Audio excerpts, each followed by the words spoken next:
What's up, YouTube? Dr. Boomer here. I'm going to talk a little bit more about mindfulness. It's just sort of an impromptu video. Get to see a little bit of my apartment. Don't judge.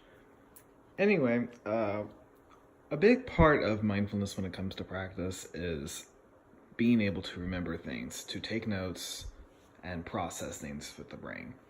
I know a lot of people like to use their phones, computers, and all that stuff to take notes on these days. But research has shown that it's more beneficial to actually take notes via analog, good old-fashioned pen and paper. So today I'm going to talk about how I take notes. I use a method that's called the bullet journal method, and I will post a video about that in a link in the description. But here's a quick rundown of what I do. And I find this to be very helpful. And I'll actually have this book open while I'm playing online and to take notes and to review past notes as well.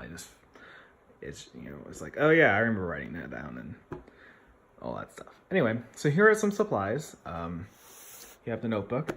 This was actually a really cheap notebook. I like these quite a bit. It's a little harder. It's got these cool little bookmarks so you can mark your place easy. It's dotted paper, grid paper, so it's not the straight lines, but I think that allows for more creative visuals, and we'll see more of that here in a little bit. I don't get super creative with mine. Some people get really elaborate with their journals. These are just some tools that you can use. I mainly just use a straight edge, colored pens, and maybe a pencil and eraser just to get started with. So let's open her up. So first off, we have our index, and obviously I've used this one quite a bit for some injustice things here, but I number my pages, and so that way I have a quick reference about like where I can find the information that I'm looking for quickly. I've got my frame data for Poison Ivy, Enchantress, some cheetah notes. Just, you can index whatever you want. There's no rhyme or reason to doing this, and so. Yeah, and I like to color coordinate quite a bit. It's eye-catching. It creates a color representation, creates a stronger connection in the brain so that I remember things better. It's just very easy to find things quickly that way. And so, oh, and by the way, this notebook, I found if you want ones kind of like this, you can order them online on Amazon. There are a couple of places that sell them, but they're usually a little more expensive, like $25 for a notebook like this. But I actually found this at Michael's for $5, and I like these better. So yeah, anyway, so we get past the index, and then my first page, I started writing down some frame data. This was my first draft at that. The next page is what how I really decided I liked to do it. So of course, I have the move, the string, move type, damage, all these columns here. So and I have it spread out over these two pages, so it's easy to read. And I actually, if you noticed, I chose two different colors to alternate. This actually just allows me to, come across a little bit easier. Again, it's just another visual tool to allow the brain to recognize things faster and remember better. And then, when you have my Enchantress frame data, you would actually be surprised, like, how much you can learn about your character by just writing down this frame data, just going through the frame data on the game and just writing it down. You're like, oh my gosh, like for example, Enchantress has this back 1-2 string. No, it's this one here. What is that? No, that's not it. 1, 2, back 1, 2 is -12 on block. Interesting. So why am I, oh, it's a 2, 1, back 2, I think is the back 2, 1. Yeah, the back 2, 1 is -6 on blocks, so it's pretty neutral. It's unsafe, but it's pretty neutral. So this, and that's also just, just if you know the quality of that move, it's a really good footsie tool, spacing, all that good stuff. And so if you do play your cards right on that, you can use that as a stagger, potentially.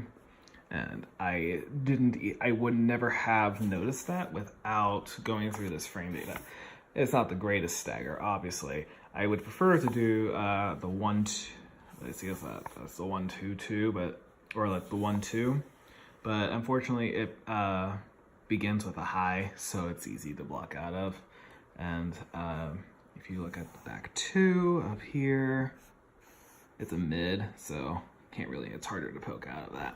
So you just have to get your spacing right. But yeah, anyway, that's just an example of like something I learned just simply by going over the frame data and studying it and figuring out like why do certain combos work the way they do.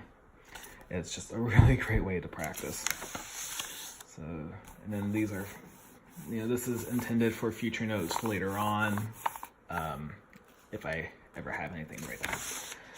And so this day I was having a really hard time against a lot of cheetah players, and so this is when I went through and used that segment in my previous video where I was talking about how going up against characters, learning their strings, figuring out where the gaps were.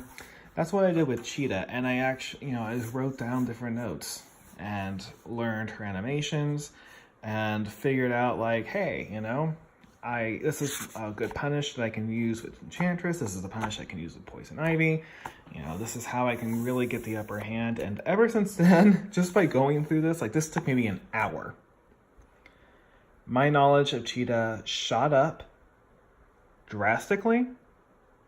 And I actually ended up facing one of those cheetahs again, kicked his booty. Like, I think he rage quit on me. He was like, wait, what?